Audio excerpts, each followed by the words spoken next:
Hi there, it's Natalie, your wellness consultant, and welcome to another episode of Wellness with Wisdom. Today I'll be addressing natural methods of managing menopausal symptoms. First, I'd like to remind you that menopause is not an illness which needs to be treated or suppressed. The goal in natural medicine is to help your body find its way back into balance. Menopausal symptoms are usually indicators of imbalance. Now let's find our way back on track and loving that next stage of life. Before we dive in, here is my friendly reminder. The information we provide is not intended to be a substitute for medical treatment.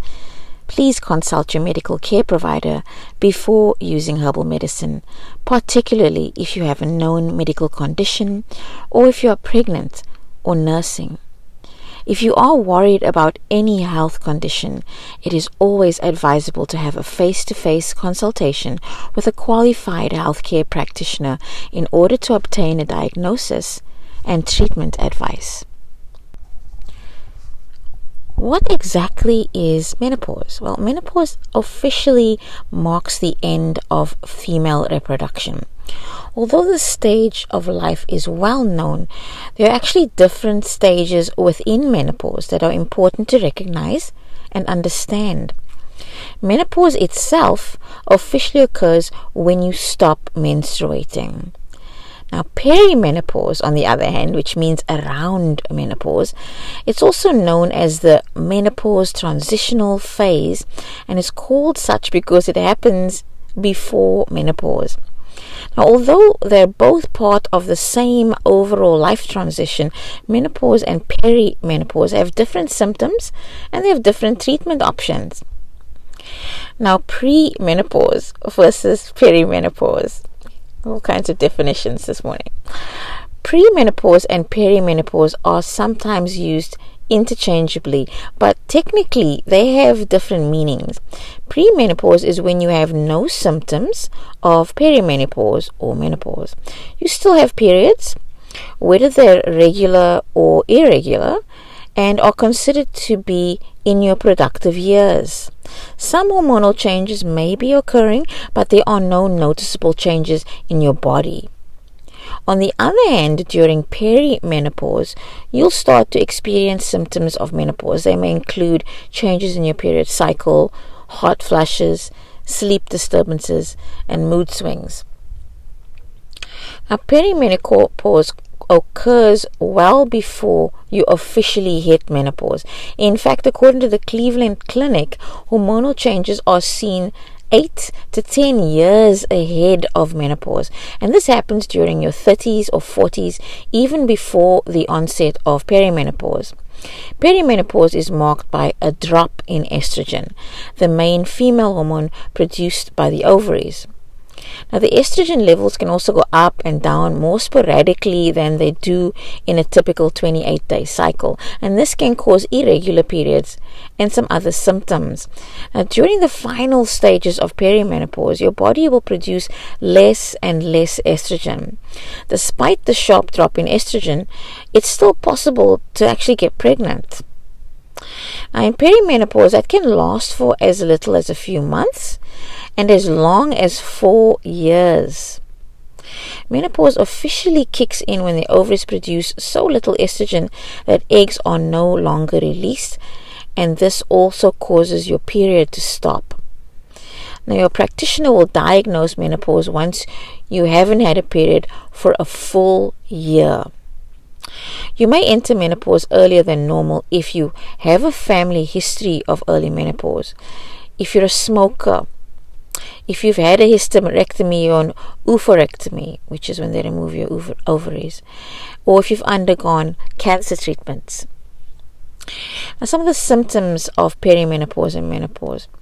When it comes to menopause, most people think about the symptoms more than anything else. These can include those infamous hot flashes, and there are many other changes that you might experience during this transition.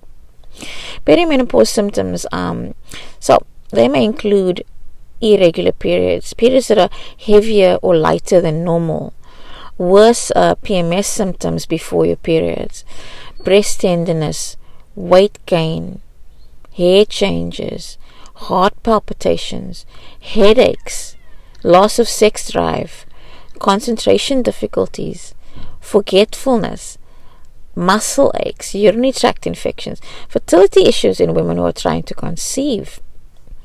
Now, menopause symptoms. Well, as your estrogen levels drop, you might start experiencing symptoms of menopause. So some of these can occur while you're still at the perimenopause stage. So the night sweats, hot flashes, depression, anxiety or irritability, mood swings, insomnia, fatigue, dry skin, vaginal dryness, and frequent urination. Now, one of the most common symptoms reported would be hot flushes or flashes and night sweats.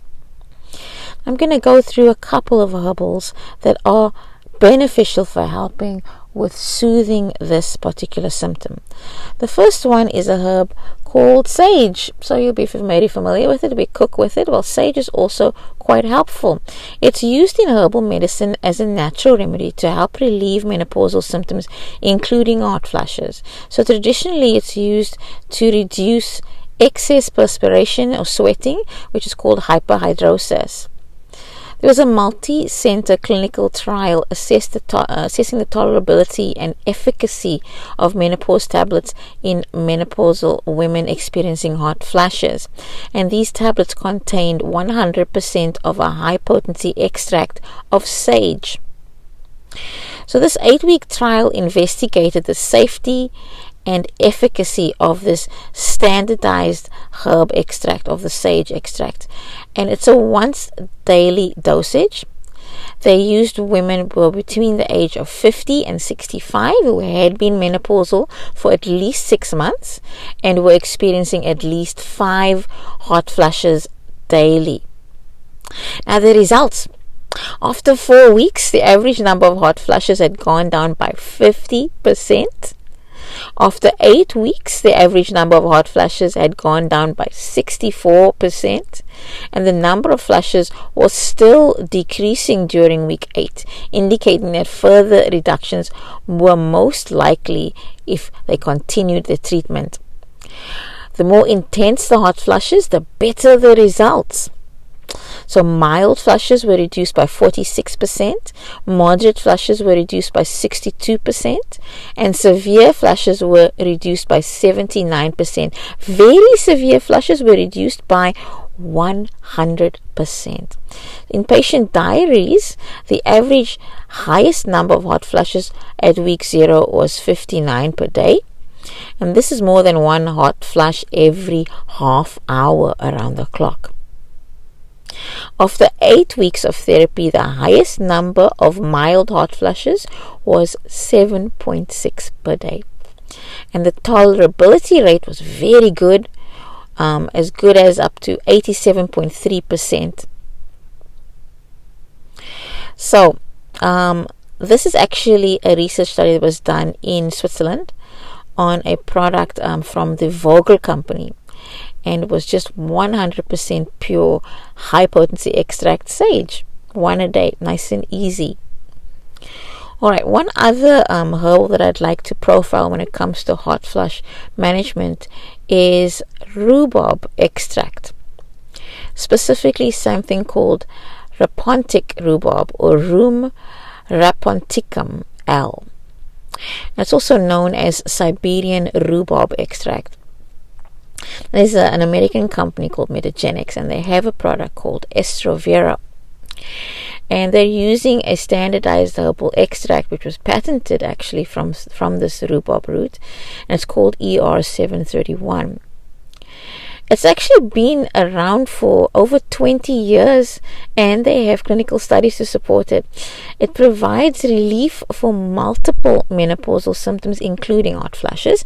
It does help with sleep disturbances, mood swings, irritability, anxiety, and even sexual problems.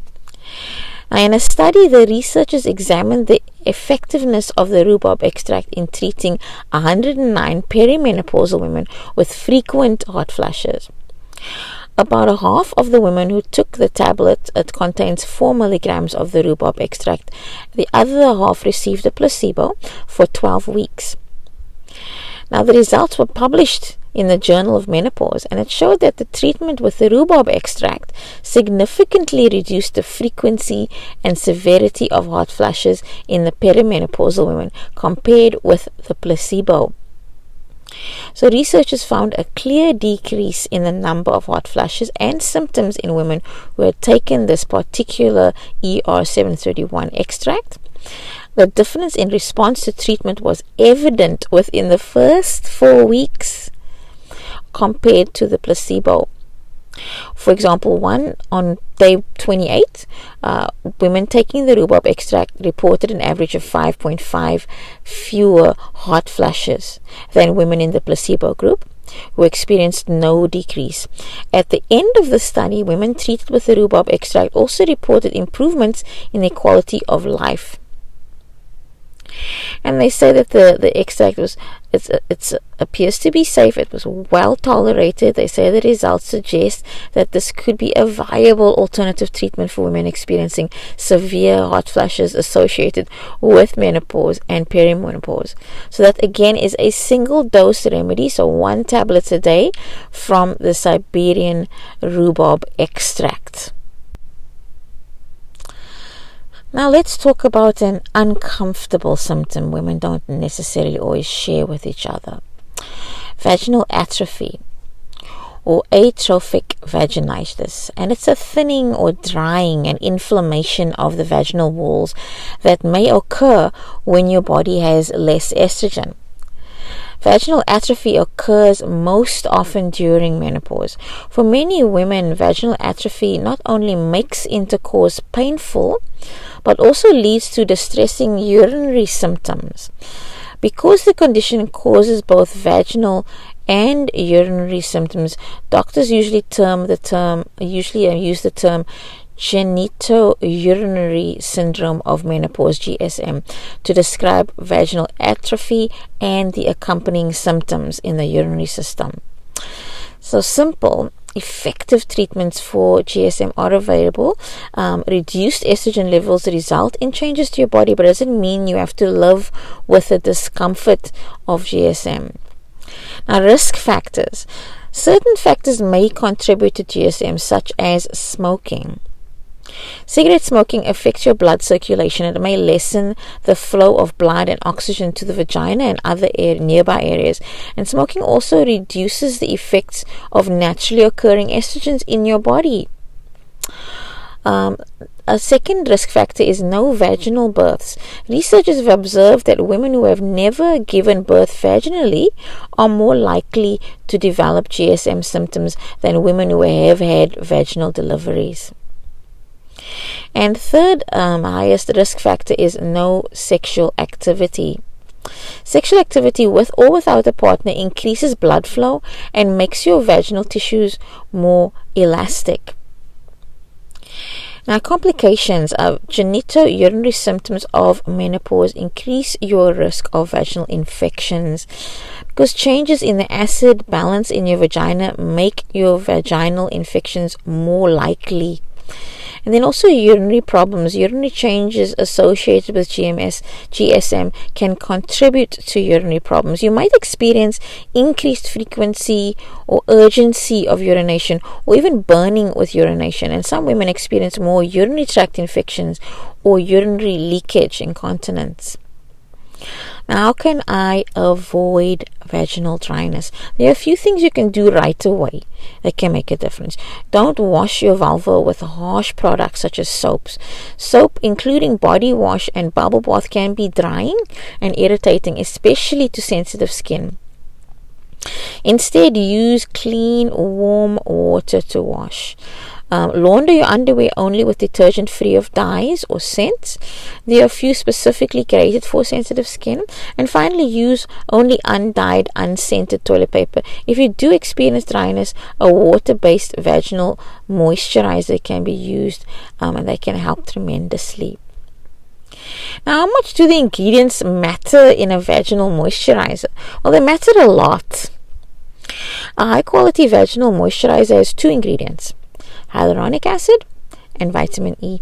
Hyaluronic acid is found in many of those skin serums and creams because of its ability to retain high numbers of water molecules and form a moisturizing film. It's ideal for maintaining water balance, which is why it's widely used in dermatology. And vitamin E has antioxidant properties, and it plays a part in cell metabolism. Now, supplements. Evening primrose oil. Evening primrose oil is derived from the evening primrose flower. It's a plant native to North and South America. It's known for its unique profile of essential fatty acids, especially a high content of gamma-linoleic acid, or GLA, which is found only in a few other plants such as borage, blackcurrant, and hemp. Now, evening primrose oil is made up of 7 to 14% GLA. And it's a potent concentration of those essential fats, and GLA specifically that makes evening primrose oil beneficial for addressing several common menopausal symptoms. Also noteworthy is the fact that you can either take it orally as a supplement, or you can apply it topically. Now, with skin and vaginal dryness, because of its high content of GLA, evening primrose oil is a great anti-inflammatory and lubricant of soft tissues, a benefit that can be achieved whether it's used topically or taken orally. Now, estrogen levels plummet during menopause, and this starts even during perimenopause, during that when just before even your menstruation fully stops. Now, the hormone acts on the dermal matrix, which plays a role in collagen production, which is why skin becomes thinner and drier and more wrinkled. Now, one study found that in postmenopausal women, skin thickness decreased by 1.3% per year. Now, the point being, when used topically, evening primrose oil can help support skin cell structure and provide hydration during the perimenopausal and menopausal years. And it can also be used topically for eczema and some other skin conditions. Now, you can also, of course, take evening primrose oil in a capsule form if you prefer not to apply it topically. The recommendation is to take about 3 grams, so 3,000 milligrams, and you can buy them in 1 gram capsules, so you'll be basically taking 3 a day, and you would take it cyclically. So if you are still menstruating, you would take it every single day except for when you have your period. If you are no longer menstruating, you would still cycle it. You would take it for 3 weeks out of the month, take a week break, and then repeat. Now let's talk about another symptom of menopause: mood swings. Many women have additional symptoms during perimenopause and menopause, and mood can be affected by many things, from an argument with a loved one to a traffic jam. It's not always clear what causes mood swings and the irritability that often accompanies them. Mood swings also differ from depression, which is not typically linked to menopause. As your ovaries produce less of these hormones, your body and your brain may experience multiple changes, and some of these changes are related to mood. Estrogen helps to regulate several hormones which may have mood boosting properties, and these include serotonin, norepinephrine, and dopamine. Now, estrogen also helps to support certain types of brain function, such as cognition, and when estrogen levels change, your mood may change with it. The decrease in estrogen can also cause some women to have occasional episodes of forgetfulness or fuzzy brain, which may lead to frustration, negatively affecting mood. So menopause and perimenopause can create physical changes that may negatively affect your mood, and these include trouble sleeping and issues with sex. Now, many women also experience anxiety about aging and stress about the future, which can cause upset and mood swings. Not all women have mood swings during menopause. You can't always predict who will experience them and who won't. Some conditions may put women at greater risk, and these would include a history of depression, high levels of stress, and poor physical health. Now let's talk about some plant remedies. The one I want to speak about most is maca. Now the maca plant, known scientifically as Lepidium mayeni, is sometimes referred to as a Peruvian ginseng. And maca contains flavonoids which are thought to improve mood and reduce anxiety. There was a study in 14 menopausal or post-menopausal women and found that maca may reduce feelings of anxiety and depression. And they also found that maca could reduce symptoms of depression in Chinese post-menopausal women. Now, maca contains plant compounds that are called flavonoids, and they've been suggested to be at least partly responsible for these psychological benefits. So maca is a hormone regulator, both for men and for women. But unlike other plants, for example, soy, it does not mimic the production of estrogens, the female hormones, but instead it stimulates their natural production. Not only that, maca is able to regulate the production of estradiol, progesterone, and to limit cortisol, which is the stress hormone. Now, this evidence has emerged from some studies conducted on the symptoms of menopause, and maca has been shown to be of great benefit. Although it's not clear how maca acts in reducing anxiety and depression, many scientists hypothesize that hormone regulation plays a central role. And why is this important? Well, the connection between hormone regulation and mood swings. When we are under stress, our adrenal glands, the glands that sit above our kidneys, and they produce that stress hormone called cortisol, which I just mentioned earlier. And if we're producing excessive levels of cortisol over an extended period of time because we're stressed, our adrenal glands can be negatively impacted. In other words, they can become overworked. Our adrenal glands are connected in function to something called our pituitary gland in our brain. And our pituitary gland produces a number of hormones that influence sex hormones. So you can see where this cascading effect can happen. So for women who have high stress jobs, high stress lifestyles, are producing high levels of this hormone called cortisol, it can then impact how much of these sex hormones we produce. It can also then impact how much of that positive hormone serotonin that we need for positive mood, positive outlook, less anxiety. So then, looking at menopause from a holistic, natural perspective, again, it's important. You need to address underlying conditions. You need to take a look at the environment, take a look at how you are responding to your environment. Because if you are experiencing mood swings, you can't fix it in isolation. You do have to address your stress management as well. Now, let's talk a little bit about hair loss. This is another common occurrence. Hair loss tends to be subtler in women than it is in men. Most women experience overall hair thinning rather than noticeable bald spots. And the thinning can occur on the front, the sides, or the top of the head. And hair may also fall out in large clumps during brushing and showering. Now, research suggests that hair loss during menopause is as a result of a hormonal imbalance.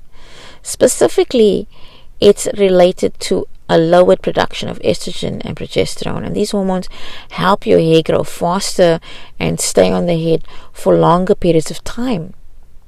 Now, when the levels of estrogen and progesterone drop, hair grows more slowly and it becomes thinner. And a decrease in these hormones also triggers an increase in the production of androgens, or a group of male hormones. Androgens shrink hair follicles, resulting in hair loss on the head. In some cases, however, these hormones can cause more hair to grow on the face, and this is why some menopausal women develop facial peach fuzz and small sprouts of hair on their chin.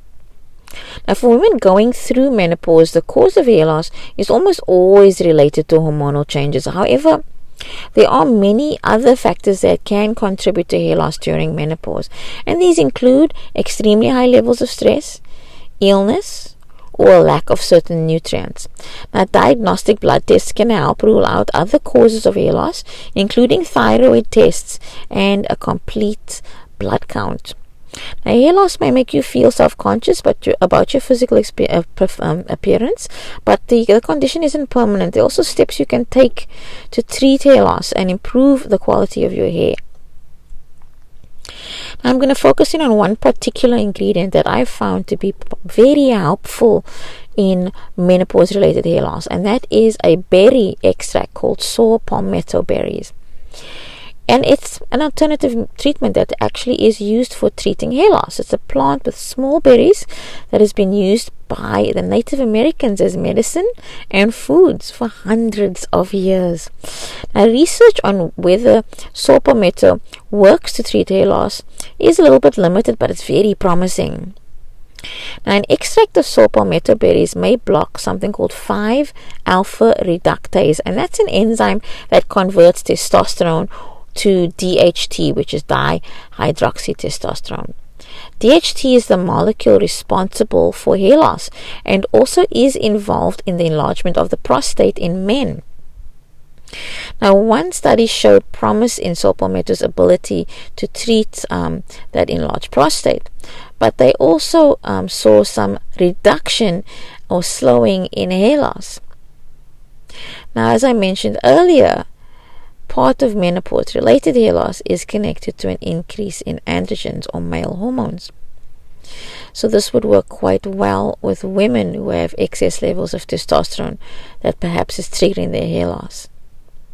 Now, these saw palmetto berries that block that enzyme may work in a similar way to the synthetic ingredients used in prescription medication for hair loss, but without the side effects.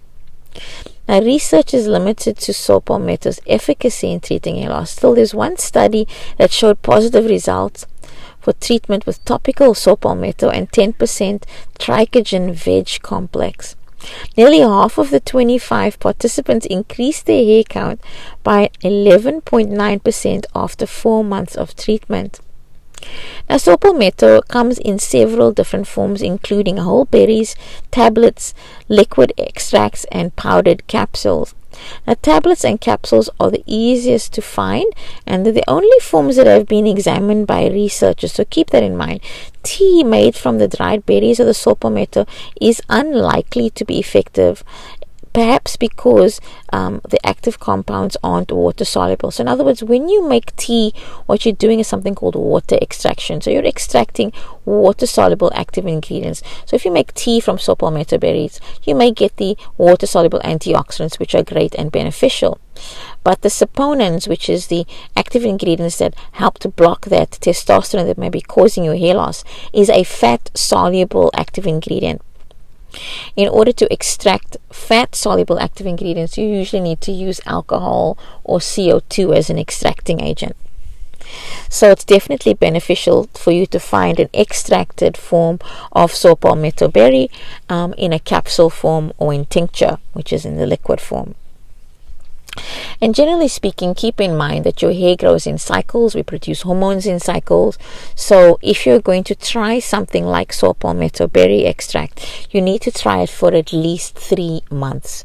Your hair growth cycle from start to finish is about 3 months long. So in order to see some noticeable changes, you want to hang in there and take the supplement consistently. Now, some additional ingredients that I would recommend taken along with the remedy that's treating the underlying cause are building materials for hair. As we age, we produce less collagen, so taking a collagen supplement is definitely helpful, and collagen is important for elasticity and strength, so it's going to help with making sure that as your hair grows, it's nice and thick and strong and there's less breakage. And there are particular collagens for different parts of your body. Your body breaks down collagen in your digestive tract and then rebuilds it to the shape of the collagen that's needed for different body parts. So, for example, there are different structures of collagen that are necessary for hair, skin, and nails, and that would be separate to the types of collagen that you would need for, say, your bones or your joints. one thing I do need to stress about collagen is it doesn't matter the source. The source material is not what designates the function. It's the physical size of the collagen that designates the function. They're measured in kilopascals, so kPa.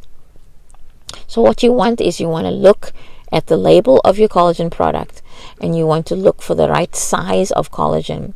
So there are companies that are research based, and they will tell you specifically on the label not only what the collagen purpose is, like in other words it's for your skin and nails, but they'll also give you the actual size of the collagen, and you can look that up because that's important. There is a difference.